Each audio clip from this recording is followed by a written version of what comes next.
Hello readers, welcome to my channel. Today I explain you lesson The Magic Bonbons by L. Frank Baum. Magic bonbon means जादुई bonbons. Bonbons कहते हैं candies को जिनके बीच में fruits और nuts fill होते हैं और बाहर से चॉकलेट की कोटिंग होती है. This short story is about a series of utterly silly events which follows after a bunch of unsuspecting people eat a box of bonbons. ये एक शॉर्ट स्टोरी है कुछ ऐसे स्टूपिड से घटनाओं की जो कि कुछ लोगों के बॉनबॉन्स खाने से हो जाती है. But what is it about the bonbons that make everything go crazy. अब इन बॉनबॉन्स में ऐसा खास क्या था जो हर किसी को पागल कर देते हैं. Read this delightful story by L Frank Baum and be prepared to laugh as you read. अब ये मजेदार स्टोरी पढ़ते हैं और आप अपने आप को भी हंसने के लिए तैयार कर लीजिए. एंड यस, अगर आपने चैनल को सब्सक्राइब नहीं किया है please subscribe it. And let's start it. There lived in Boston an old and wise chemist by the name of Dr. Dose who dabbled somewhat in magic. एक Boston नामक शहर में एक बूढ़ा और समझदार केमिस्ट रहता था जिसका नाम था डॉक्टर डोज, जो कि कुछ मैजिक में करता रहता था, जादू करता रहता था. और वो केमिकल्स की हेल्प से मीन्स रसायनों की हेल्प से वो जादू बनाता था. There also lived in Boston a young lady by the name of Claribel Surds who possessed a lot of money, little wit and an intense desire to go upon the stage. और Boston में ही एक young lady रहती थी जिसका नाम था क्लैरिबल surds, जिसके पास अच्छे खासे पैसे थे, थोड़ी सी समझदार भी थी और साथ में उसकी एक बहुत तीव्र इच्छा थी कि वो स्टेज पर परफॉर्म करे. So Claribel went to doctor Dodge and said, तो इसीलिए क्लैरिबल डॉक्टर डोज के पास जाती है और उनसे कहती है, I can neither sing nor dance, I can not recite words nor play upon the piano, I am no acrobat nor high kicker, yet I wish to go upon the stage, what shall I do. और वो कहती है, ना मैं dance कर सकती हूँ, ना मैं सिंगिंग कर सकती हूँ, ना मैं गा सकती हूँ, ना मैं कुछ अच्छा सा रिसाइट कर सकती हूँ मीन्स अच्छा सा सुना सकती हूँ, अच्छी स्पीकर नहीं हूँ मैं, ना मैं पियानो बजा सकती हूँ, ना ही मुझे एक्रोबैट आता है और ना ही मैं हाई किक कर सकती हूँ. फिर भी मेरा इच्छा है कि मैं स्टेज पर परफॉर्म करूँ. व्हाट शैल आई डू, मुझे क्या करना चाहिए. तो डॉक्टर डोज उससे कहते हैं, आर यू विलिंग टू पे फॉर सच अकम्पलिशमेंट्स, आज द वाइस केमिस्ट. वो उससे पूछते हैं, क्या तुम इन सभी अचीवमेंट्स के लिए, अकम्पलिशमेंट्स मीन्स की अचीवमेंट्स, क्या तुम इन सब अचीवमेंट्स के लिए पैसे देना चाहोगी. Certainly uncle Dodge answered Claribel jingling her purse. और वो अपना पर्स हिलाते हुए कहती है, बिल्कुल uncle Dodge. Then come to me tomorrow at 2 o'clock, said he. All that night he practiced what is known as chemical sorcery, so that when Claribel said come next day at 2 o'clock, he showed her a small box filled with what closely resembled French bonbons. और फिर वो उससे कहते हैं कि ठीक है, फिर तुम कल 2 बजे आना. और फिर उस पूरी रात वो केमिकल्स के साथ जादू टोना सा करते रहते हैं जिससे कि क्लैरिबल सेट्स जब नेक्स्ट डे 2 o'clock आती है तो वो इसे एक फ्रेंच बॉनबॉन्स का एक छोटा सा बॉक्स दिखाते हैं. This is a progressive way, said the old man, and your uncle Dodge keeps right along with the procession. Now one of your old fashion sorcerers would have made you some nasty bitter pills to swallow, but I have kept in mind your taste and convenience. तो वो कहते हैं ये new invention की, new innovative idea की as है और तुम्हारे अंकल डोज ने बिल्कुल न्यू इन्वेंशन के साथ काम करा है.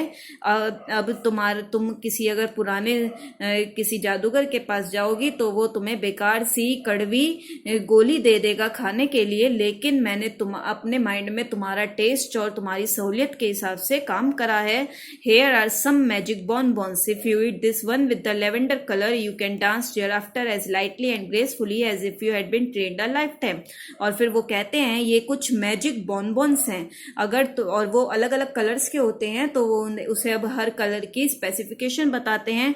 और वो उसे कहते हैं अगर तुम ये लेवेंडर कलर का खाओगी तो फिर तुम ऐसे डांस करोगी जैसे कि तुम पूरी जिंदगी से ट्रेंड हो, मतलब पूरी जिंदगी तुमने ट्रेंड करा हुआ है डांस में और इतनी तुम लाइटली इतने अच्छे से तुम परफॉर्म कर सकती हो। After you consume the pink one you will sing like a Nightingale, और अगर तुम ये पिंक वाला बोनबोन खाओगी तो तुम बिल्कुल बुलबुल की तरह गाओगी।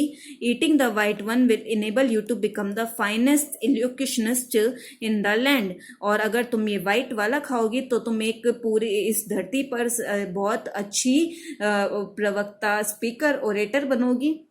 The chocolate piece will charm you into playing the piano better than Rubinstein, और वो कहते हैं अगर तुम ये चॉकलेट वाला खाओगी तो तुम पियानो, रुबिन्सटन जो है एक बहुत ग्रेट पियानिस्ट है, तुम उनसे भी अच्छा तुम पियानो बजा सकती हो। While after eating the lemon yellow bonbon you can easily kick 6 feet above your head, और तुम अगर ये लेमन येलो बोनबोन खाओगी तो तुम 6 फीट ऊंची तुम किक मार सकती हो। How delightful exclaimed Claribel who was truly enraptured, और वो कहती है कितनी मजेदार बात है, और वो बहुत ज्यादा उत्साहित हो जाती है। You are certainly a most clever sorcerer, and she held out her hand for the box, और वो कहती है आप सच में बहुत अच्छे जादूगर हैं, और वो अपना हाथ आगे बढ़ाती है बॉक्स के लिए। Ahem said the wise one, a check please, तो तभी डॉक्टर डॉज उससे कहते हैं रुको पहले check. Oh yes, to be sure, how stupid of me to forget it, she said. और वो कहती है हाँ हाँ बिल्कुल, मैं कैसी पागल हूँ, मैं भूल गई थी चेक देना।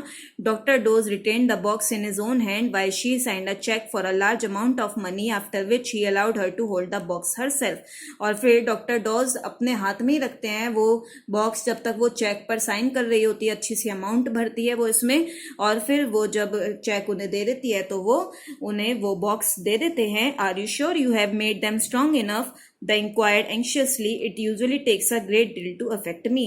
क्या आपको यकीन है कि आपने काफी स्ट्रांग बनाए हैं, क्योंकि मतलब ये मुझ पर असर करेंगे या नहीं। My only fear, replied Dr. Dose, is that I have made them too strong, for this is the first time I have ever been called upon to prepare these wonderful confections. और वो कहते हैं, फिर उसका reply करते हैं कि मुझे ये डर है कि मैंने इतने ज़्यादा स्ट्रांग बनाए हैं, पहली बार मैंने इतने बढ़िया ये बॉनबॉन्स बनाए हैं। Don't worry, said Claribel, the stronger they act the better I shall act myself. तो वो कहती है उसकी कोई बात नहीं है, जितना ये स्ट्रांग होंगे उतने ही अच्छे से मैं एक्ट कर सकती हूँ। She went away after saying this, but while shopping in another store, she placed a precious box on the ribbon counter and forgot all about it.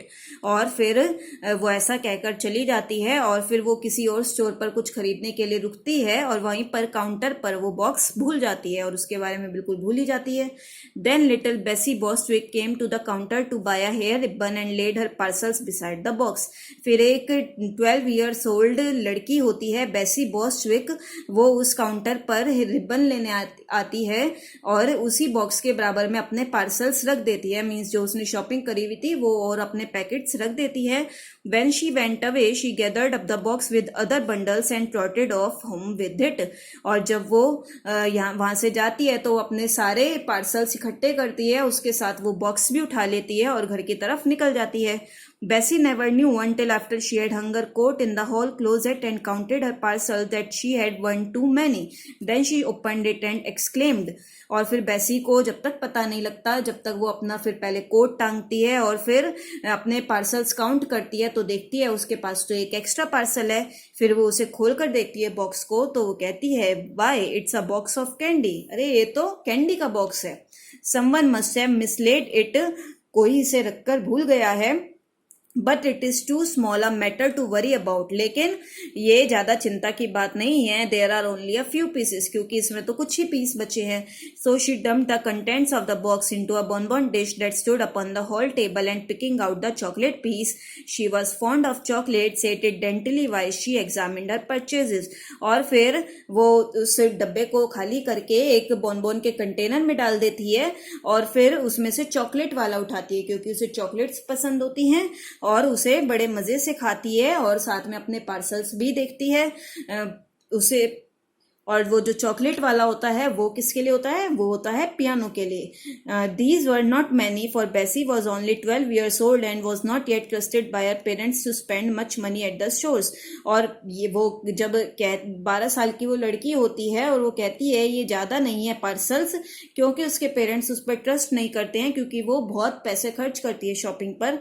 But why she tried on the hair ribbon she suddenly felt a great desire to play the piano and the desire at last become so overpowering that she went into the parlor and opened the instrument। और जब वो अपना hair ribbon try कर रही होती है तो उसको एकदम इच्छा जागती है कि वो पियानो बजाए, और वो पियानो बजाने की उसकी जो इच्छा होती है इतनी तेज होती है कि वो फटाफट पार्लर मीन्स अपने ड्राइंग रूम में जाती है और वहां पर इंस्ट्रूमेंट को खोलती है। The little girl had with infinite pains learn 2 pieces which she usually played with a jerky movement of her right hand and left hand that forgot to keep up and so made dreadful discords। और वो छोटी सी लड़की बड़ी मुश्किल से 2 piece piano के बजाना सीखी थी, बहुत मुश्किल से वो राइट हैंड और लेफ्ट हैंड की हेल्प से बजाती थी, जिससे बहुत बुरा वो बजाती थी। But under the influence of the chocolate bonbon she sat down and ran her fingers lightly over the keys producing such exquisite harmony that she was filled with amazement at her own performance। लेकिन chocolate बोनबोन के प्रभाव से, उसकी वजह से वो वहां उसके पियानो के पास बैठती है और उसे इतना बढ़िया बजाती है कि इतनी अच्छी उसमें से आवाज निकलती है कि वो अपनी परफॉर्मेंस पे खुद ही बहुत ज्यादा खुश हो जाती है। That was a prelude however, हालांकि वो एक शॉर्ट म्यूजिक था। The next moment she dashed into Beethoven 7th sonata and played it magnificently. और फिर उसके ही अगले पल वो बीथोवन एक ग्रेट पियानिस्ट थे, उनका 7th सॉन्ग वो बजाती है और इतने बहुत ही शानदार वो बजाती है। Her mother hearing the unusual burst of melody came downstairs to see which musical guest had arrived, but when she discovered it was her own little daughter who was playing so divinely, she had an attack of palpitation of the heart and she sat down on a sofa until it should pass away। और फिर उसकी mother जो कि ऊपर वाली floor पर होती हैं, जब वो सुनती हैं कि इतनी सुंदर इतनी सुरीली जब आवाज आ रही होती है तो वो नीचे देखती हैं कि ये कौन सुरीला मेहमान हमारे घर में आया है। और जब वो देखती हैं कि ये तो उनकी खुद की बेटी इतना अच्छा वो पियानो बजा रही थी, तो उनको हार्ट बीट उनकी इतनी तेज हो जाती है कि वो सोफे पर बैठ जाती हैं और वो बस उसे सुनती रहती हैं। Meanwhile, Bessie played one piece after another with untiring energy, और वो बिना थके एक के बाद एक बजाए जा रही थी। She loved music and now found that all she needed to do was to sit at the piano and listen and watch her hands twinkle over the keyboard। उसे म्यूजिक से प्यार था और अब क्या होता था, वो जैसी पियानो के पास बैठती थी बस उसके हाथ अपने आप कीबोर्ड पर चलने लगते थे। Twilight deepened in the room and Bessie's father came home and hung up his hat and overcoat and placed his umbrella in the rack। Then he peeped into the parlor to see who was playing। और फिर धीरे धीरे शाम होती है, उसके father भी घर पर आते हैं और जब वो अपना हैट और ओवरकोट उतारते हैं तो और अम्ब्रेला रखते हैं रैक में, तो वो भी ड्राइंग रूम की तरफ जाते हैं कि वहां पर कौन बजा रहा है। Great Caesar, he exclaimed, but the mother came to him softly with her finger on her lips and whispered। और वो कहते हैं अरे वाह, और वो चिल्लाते हुए आते हैं, लेकिन उनकी मदर एकदम बिल्कुल चुपचाप उनके पास मुंह पर उंगली रखते हुए आती है और धीरे से कहती है Don't interrupt her, John, our child seems to be in a trance। और वो उससे धीरे धीरे से कहती हैं कि बीच में डिस्टर्ब मत करो, हमारी जो बेटी है बिल्कुल ऐसा लग रही है कि वो बिल्कुल मग्न होकर बजा रही है। क्या तुमने इससे बढ़िया म्यूजिक कभी सुना है? Why, she isn't an infant prodigy, gasped the astounded father। और वो उसके जो फादर बिल्कुल हैरान होते हैं और वो कहते हैं इतनी छोटी सी लड़की में इतनी अद्भुत कला कैसे?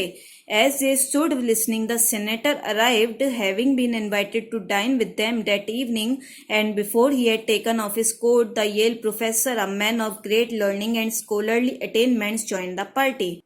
और जब वो सुनते हैं कि सीनेटर आ गया है, सीनेटर अमेरिका के पार्लियामेंट के मेंबर्स होते हैं, उन्हें कहते हैं, तो एक सीनेटर आया था उनके घर पे, जिन्हें जो है उस शाम को डिनर के लिए इनवाइट करा गया था।